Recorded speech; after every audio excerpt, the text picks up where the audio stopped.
According to Peter B, the only reason why insecurity is still thriving in Nigeria today is because it has become a business. It has become a lucrative business. You understand? So he actually said this during when he was actually giving his speech at a conference earlier today, the David and Goliath conference. Man, Peter B said a lot of things. He said plans he has for Nigeria and a lot of things that actually make sense. You know, one thing about Peter B say once you invite him to come and give his speech, they actually educate you, enlighten you at the end of the day. They might actually have love for this country. From the way he speaks, you understand, say Peter B actually gets Nigeria for heart. So welcome back to my channel. My name is High Chief Peterz. So I'll be leaving a video for you guys to watch. The moment Peter B actually gave his speech, talked about insecurity in Nigeria, talked about his plans for Nigeria. So he also talked about marriage and stuff like that. So I'll be leaving the video for you guys to watch. The moment Peter B said about this security, about his plans for Nigeria, marriage and stuff like that. Watch the video and share to the comment section. A big shout out to you guys. Peace. The only reason why insecurity is today in Nigeria is because it's turned into a business. There's no way non-state actors can be more powerful than the state. One person must be in charge. I was a governor. And you also heard the famous kidnapper in van said that he was under this and they ran out of the state. Because at the time, it was difficult in the state when I was governor, and I came here and told the then president, one person must be in charge. Either I'm in charge or these people are in charge. And if I'm going to be in charge, anybody that will find doing the wrong thing will deal with it decisively. We need to secure our country. And we use every means possible if we are determined to do that.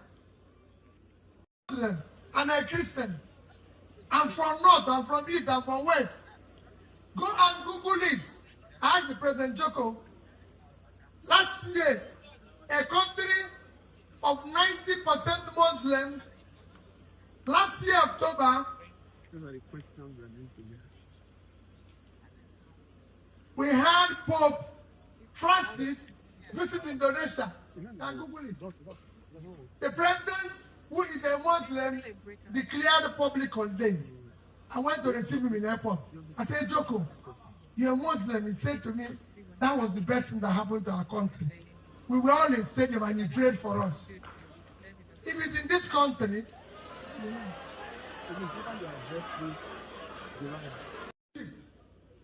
I spent days going from one power plant to the other. Egypt was generating less than 20,000 megawatts by 2015. By 2021, Egypt was generating over 45,000 megawatts. As me and you speak, Egypt exports power to Europe. Exports power. Because they are now producing more than their need. It's African country. It is not rocket science. The contractors that are doing it in Egypt, I sat down with them, I talked with them, and I told them, you're working in Nigeria. Why is he working in Egypt? He's not working in Nigeria. They told me it is Nigerian problem. Come to me today, I said, let me tell you, I was married, I've been married for over 30 years. Nobody will ever tell you today, he attended Peter's wife carried a wedding. Because the number was few. In each case, there were not more than 1 dozen people. Because I do not see how we can carry the money, we eat at our house, call people and entertain them, and go home and start quarreling. No. So I said, no, don't go there. My wife wanted it, and I said, no. We need this money at home. Because that's what happens today. They go and do big wine carrying, do big wedding, and start quarreling. Because they're not owing for drink, they're not owing for this, they're not owing for that. If I tell you in my private business, in my previous business, if I tell you how many people that were owing me for drink, they use for wedding, you won't believe it. And then because they will quarrel. Because the man now becomes annoying for little things. What is annoying is that money is spent for wine carrying and wedding. Don't go and do that. Don't go and do nonsense celebration. You have a child, 1 year celebration, 2 year celebration. That is not school fees. Use that money to pay his or her school fees. The same thing with birthday party. Celebrate your birthday party alone. If you can't afford it, don't even bother. Don't call anybody. Go to mass and go home. The number one Goliath in your life today is with you. Listen.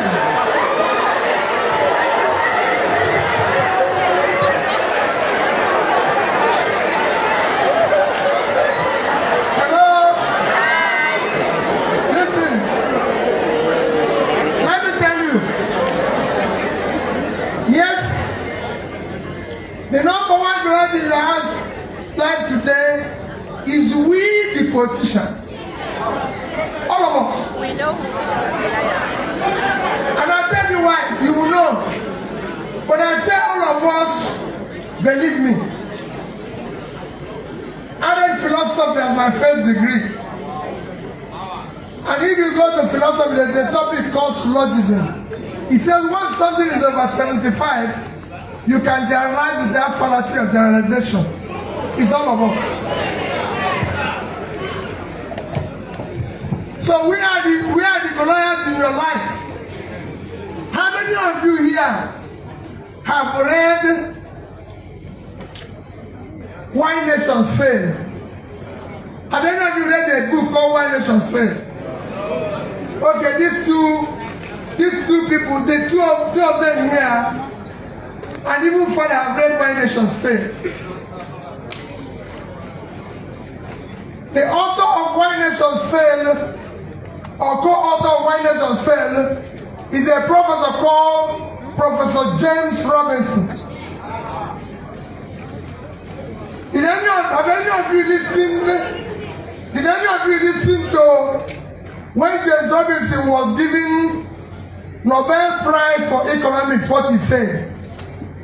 Did any of you listen to what he said? Father, did you? Okay.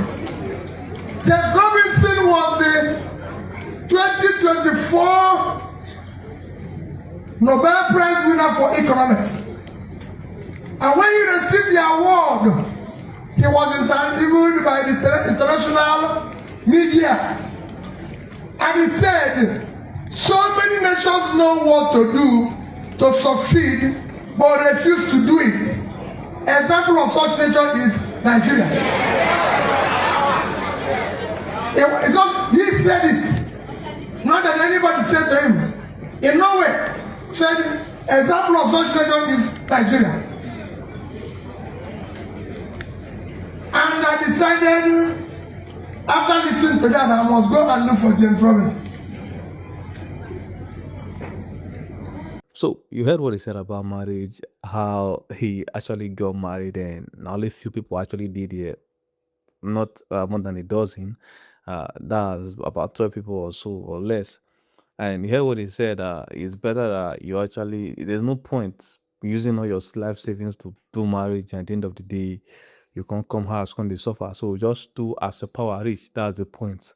So you saw him the statistics about Ukraine, about Oman and a lot of countries he has also used as comparison in terms of place where you say things they work out, and like he said about Egypt and the power and stuff like that. So with all the things Peter B have said, you actually understand, say, if this man come power because he understands this, person with the quote all the statistics from his head like this, you person will get all this knowledge about governance, this knowledge about how things should be or how things should work.